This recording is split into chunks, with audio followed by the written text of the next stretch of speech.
Bonjour, je m'appelle Benjamin Lubzinski, je suis psychothérapeute et coach et aujourd'hui nous allons parler des médicaments en thérapie, pour ou contre les médicaments en thérapie. Ça doit être moi qui ai lancé le sujet de cette vidéo, il faut bien avouer la question est un peu bête. Pour ou contre les médicaments en thérapie, ça dépend des situations et il faut avouer que les deux sont des techniques efficaces. C'est vrai qu'en France, on a un vrai problème puisqu'il y a 3 millions de personnes qui consomment soit des anxiolytiques, soit des antidépresseurs. C'est beaucoup plus que toutes les autres sociétés occidentales. En attendant, quand on va vraiment mal, c'est un moyen de reprendre pied. C'est parfois le seul moyen qu'ont des gens d'aller mieux. Et à défaut d'avoir accès à une bonne psychothérapie, ça reste un moyen efficace. Le débat est de plus en plus périmé, hors d'âge, entre les tenants du tout thérapie, il n'y a que la parole, il n'y a que les exercices qui permettent de guérir, et les tenants du tout médical. En dehors des anxiolytiques, des antidépresseurs, point de salut. Eh bien, la réalité est totalement autre.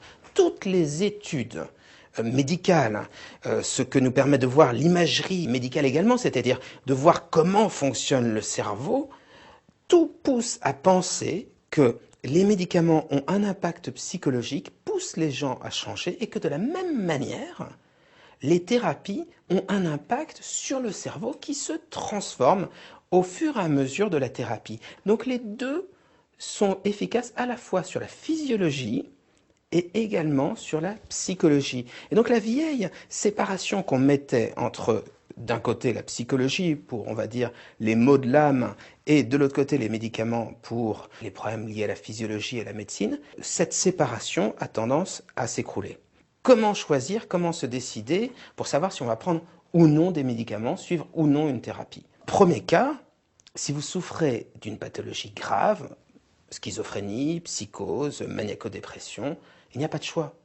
Il faut avoir recours aux médicaments. Ce sont les seuls moyens efficaces de vaincre votre maladie. Là où se pose la question, c'est pour tout ce qui est antidépresseurs et anxiolytiques. Très clairement, si quelqu'un souffre d'une dépression profonde, longue, il faut avoir recours aux médicaments pour éviter les risques de suicide, pour permettre à la personne de se sentir plus légère à l'intérieur et de retrouver le dynamisme qui va lui permettre de reprendre en main sa vie. Et puis, comme je vous le disais, surtout, surtout, surtout pour éviter les suicides.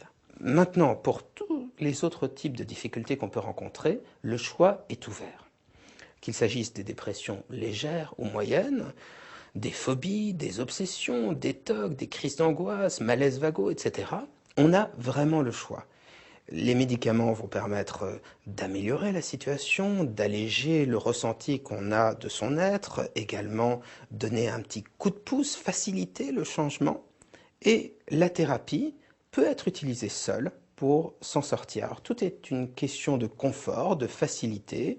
Évidemment, tous les psys ont des avis un petit peu différents, c'est-à-dire que les psychiatres préfèrent utiliser des médicaments, les psys préfèrent ne pas utiliser de médicaments. Les médicaments en thérapie sont en constante évolution. Par exemple, récemment, on a vu que le baclofène aurait un impact très intéressant pour le sevrage de l'alcool, le fameux Zyban pour le sevrage également du tabac.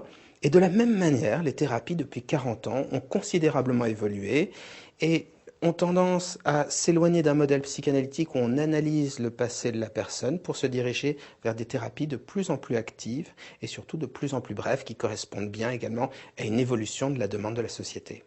Si vous souhaitez avoir des renseignements sur les médicaments, sur les thérapies qui existent, sur les différents problèmes qu'on peut rencontrer, vous avez le site psy-coach.fr. Vous pourrez également trouver le nom et les coordonnées de spécialistes du sujet, des psys, des coachs. Et puis si vous souhaitez nous consulter, vous avez un numéro de téléphone, le 01 42 26 40 27.